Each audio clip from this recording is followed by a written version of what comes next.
رفتنم خوابیدنم حتی نگاهم، من هیچ کارم این روزا دست خودم نیست.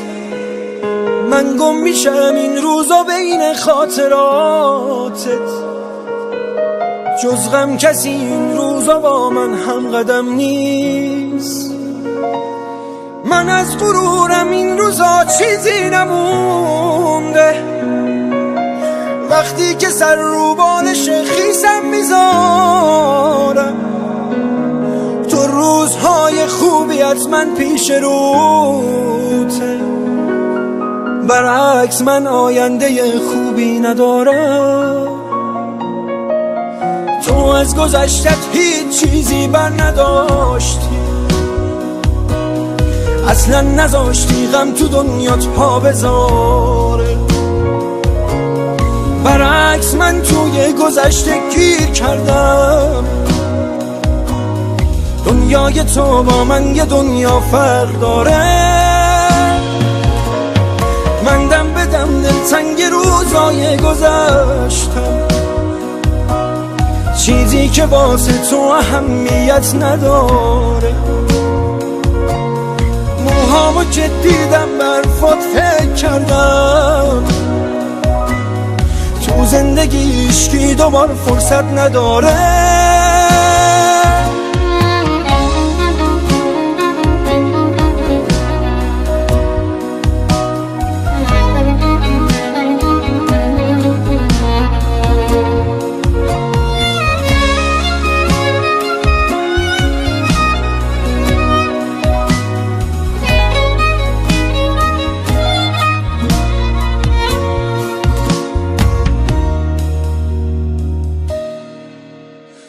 من هی به تو فکر کردم و موهام سفید شد، حق با تو بود من فرصتو از دست دادم.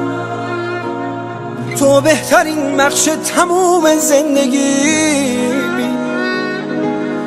دست خودم نیست که تو موندی توی یادم. بعد از تو من با کل دنیا قهر کردم، من روی لبهام خنده ای بی تو ندارم.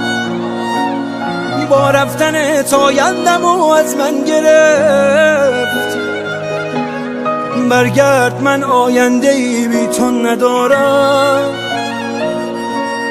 تو از گذشتت هیچ چیزی بر نداشتی، اصلا نذاشتی غم تو دنیات پا بذاره،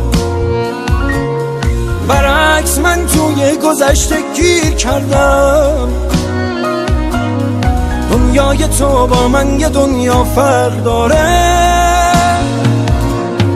من دم به دم دلتنگ روزای گذشتم، چیزی که واسه تو اهمیت نداره.